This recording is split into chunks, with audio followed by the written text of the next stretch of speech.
Bonjour, aujourd'hui nous allons corriger ensemble l'exercice numéro 13. Donc dans l'exercice numéro 13, il s'agit d'effectuer la division euclidienne de 208 par 26, d'écrire l'égalité qui va bien, puis d'utiliser un peu le vocabulaire qu'on connaît. Alors, commençons par poser, puis calculer la division euclidienne de 208 par 26. Alors 208, c'est le dividende, il va ici, et 26, c'est le diviseur qui va là.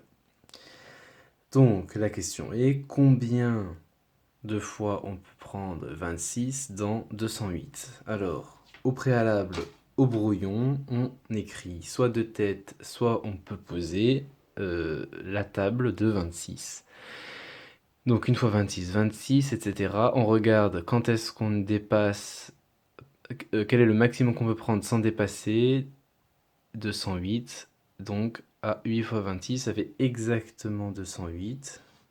Donc c'est très bien. Donc 8 fois 26 égale 208. Donc on peut prendre 8 fois 26 qui est égal à 208 et il nous reste donc 0. Alors je vais en profiter pour refaire un point de vocabulaire. 8 s'appelle le quotient.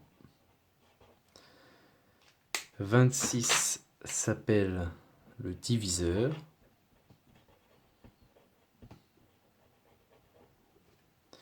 208 s'appelle le dividende. Donc ça, il faut le savoir. Et 0, ici, s'appelle le reste.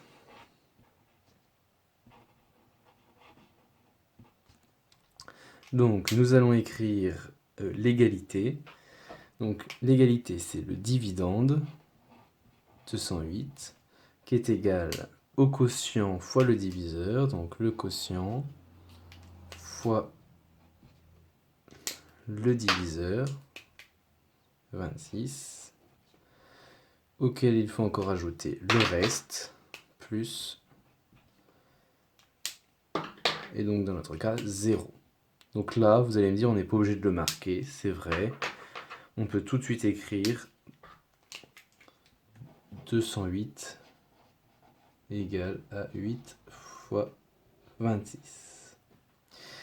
Donc dans le cas où le reste est égal à 0, alors nous pouvons parler ici de multiples et diviseurs. Alors nous allons revoir ensemble le vocabulaire.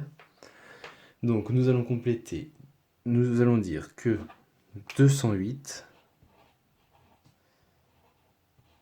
est un multiple de 26. Autrement dit, 208 est dans la table de 26. Eh bien oui, regardez, 208, on vient de dire que c'est 8 fois 26.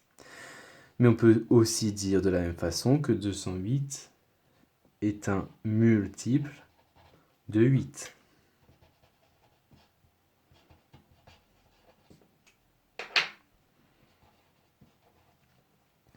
Autrement dit, 208 est dans la table de 8.